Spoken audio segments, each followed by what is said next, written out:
Hello दोस्तों, book FM पर आपका हार्दिक स्वागत है। आज की बहुत शानदार वीडियो होने वाली है और आज की बुक की समरी है, जो कि दुनिया की बेहतरीन बुक है, ऑथर बुक में बताते हैं। द 4 एग्रीमेंट्स में हम देखते हैं कि किस तरह से समाज हमें सीमाओं में रहना सिखाता है। यह किताब हमें बताती है कि कैसे यह समाज हमें वह बना देता है जो हम नहीं हैं। इस किताब की मदद से हम जानेंगे कि किस तरह हम आजाद देश में रहकर भी समाज की बनाई गई सीमाओं में रहते हैं और अपनी जिंदगी को कभी अपने हिसाब से नहीं जी पाते हैं। कि दुनिया में इसके पूरे मैनेजमेंट को बहुत बेहतर तरीके से समझाया गया है।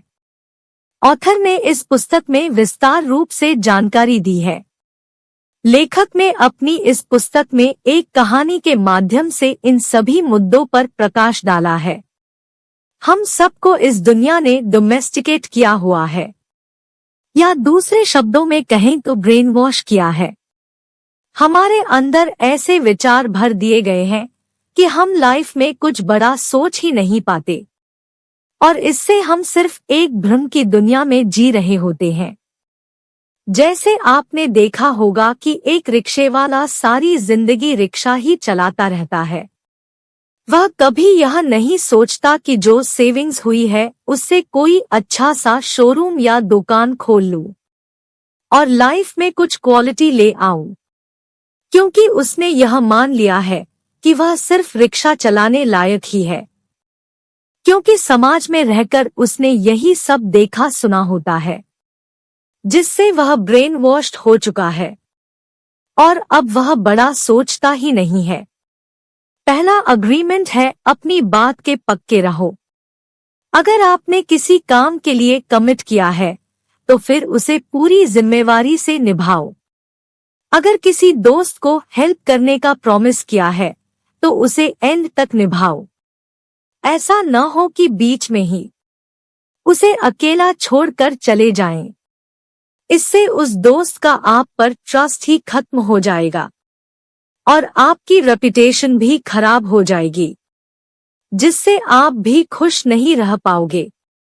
अगर आपने किसी प्रोजेक्ट की जिम्मेवारी ली है तो उसे पूरा करें।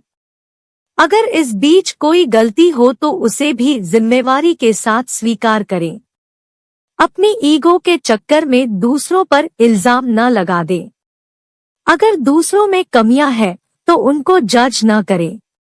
हर किसी में कोई न कोई कमी होती ही है, इसलिए लोगों की कमियों को नहीं बल्कि उनकी खूबियों को देखें और उनकी तारीफ करें।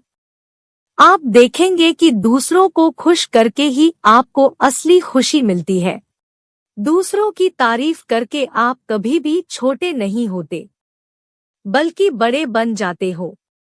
दूसरा अग्रीमेंट है, कभी भी दूसरों की नेगेटिव बातों को पर्सनली न लेना। आपने देखा होगा हर कहीं झगड़े का मुख्य कारण यही होता है कि दूसरे आदमी ने तीसरे आदमी को कुछ कहा होता है और वह तीसरा उसी बात से हर्ट हो गया होता है। जैसे बहू अपने पति से सास के बारे में शिकायत करते हुए यही कहती है कि सास हमेशा कमियां ही निकालती रहती है, या ऑफिस में एक कोलीग अपने फ्रेंड से कहता है कि दूसरे ने उसे कोई चुभने वाली बात बोली है और इन सब से झगड़े हो जाते हैं। लेकिन लेखक कहता है कि अगर कोई हमें चुभने वाली या हर्ट करने वाली बात भी बोले तो उसे पर्सनली न ले, बल्कि सामने वाले को अज्ञानी जानकर माफ कर दें। यह सोचे कि दूसरे के कहने से आप छोटे कैसे हो जाएंगे। जैसे कुत्ता अगर हाथी की कोई निंदा करे तो क्या सच में हाथी छोटा हो जाएगा? क्या हाथी को उससे झगड़ा शुरू कर देना चाहिए या उसे रोना शुरू कर देना चाहिए? लेकिन नहीं, हाथी इन बातों को कभी पर्सनली लेता ही नहीं है, क्योंकि उसे पता है कि वह क्या है। ठीक इसी तरह आपको भी याद रखना चाहिए कि आप क्या हो। दूसरे के कहने से आप बदल नहीं जाते। साथ ही आपको अपने बड़े गोल पर ही फोकस किए रहना चाहिए। और आपका बड़ा गोल होना चाहिए हमेशा दूसरों की हेल्प करना।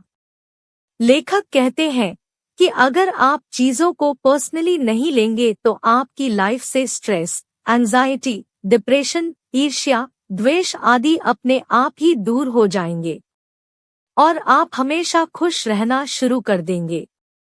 तीसरा अग्रीमेंट है, कभी भी धारणा न बनाएं। बहुत बार हम दूसरे आदमी के प्रति एक धारणा बना लेते हैं। हम सोचने लगते हैं कि सामने वाला हमेशा हमारे लिए बुरा ही सोचता है, लेकिन हो सकता है कभी कभी उसे हमारे काम में सच में कोई जेन्युइन कमी दिखी हो। इसलिए लेखक कहते हैं कि अगर कोई आपको क्रिटिसाइज करे तो आप अजम्पशन बनाने के बजाय उससे कम्युनिकेट करें।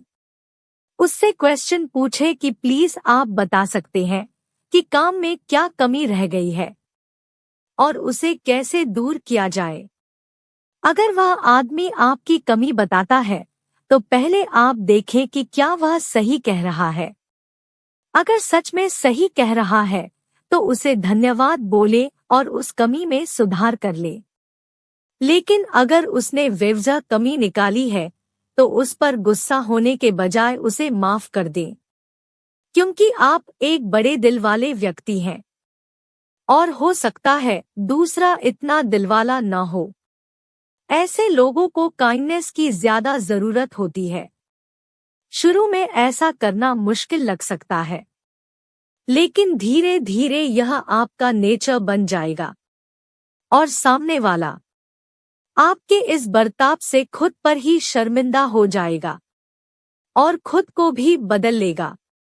चौथा अग्रीमेंट है, किसी भी काम को अपने बेस्ट तरीके से करना। आपने देखा होगा बहुत बार कर्मचारी अपनी जॉब से बहुत उदासीन प्रतीत होते हैं। वे सोचते हैं कि वे अपनी जॉब में फंस गए हैं। वे हर काम ऐसे करते हैं मानो किसी पर एहसान कर रहे हों। उनमें दूसरों के प्रति सेवा भाव ही नहीं होता। साथ ही वे जो भी काम कर रहे होते हैं वो इसलिए क्योंकि उन्हें इसकी सैलरी मिल रही होती है। लेखक कहते हैं कि यह एटीट्यूड गलत है। इससे जॉब करने वाला खुद ही दुखी रहता है। लेकिन अगर वह अपने काम को पूजा मान कर करे तो उसे जॉब करने में भी मजा आएगा और काम बोझ भी नहीं लगेगा। इसलिए हर आदमी को अपना काम दूसरे की हेल्प करने के नजरिए से करना चाहिए। इससे सामने वाला भी मन ही मन उसकी तारीफ भी करेगा और इज्जत भी। इससे उस वर्कर को खुद पर गर्व भी होगा। एक अच्छा क्लर्क वो माना जाएगा जो कभी भी अपने ऑफिस के बाहर लंबी कतार लगने ही न दे। बहुत से कर्मचारी बस टाल मटोल करके दूसरों को परेशान करते रहते हैं। इस तरह से तो हर जगह ऐसा होने लगेगा और वे खुद भी इस प्रॉब्लम को झेलेंगे। इसलिए पहले खुद एग्जाम्पल सेट करें।